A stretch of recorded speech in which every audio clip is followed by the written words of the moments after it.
game आया बोलना देखी देखी देखी की रे ई सब की खेले छे की होली खेले छे आय होली तो चोली में रंग लगावे छे और चोंच में चोंच मिलावे छे गे नॉटी बॉय मिला ना हाँ गे म्यूजिक बाय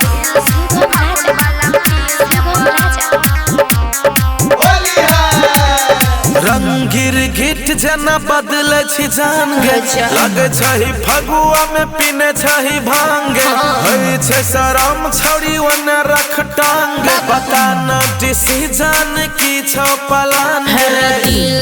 बिल देब फागुन वाला फील देब बिल देब फागुन वाला फील देब रंग गिरगिट जना बदले छी जान गे लगे छही फगुआ में पीने छही भांगे होई छे शरम छौड़ी ओने रख टांग पता न डिसीजन की छौ पलान बिल देब फागुन वाला फील देब बिल देब फागुन वाला फील देब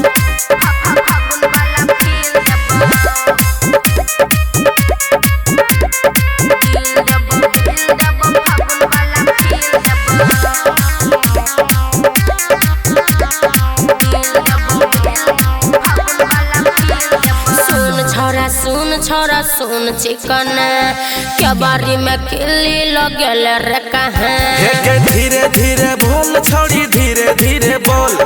पापा तोहर लके सुतल छो के सटोल अरे दिल देब बिल देब फागुन वाला फील देब दिल देब बिल देब फागुन वाला फील देब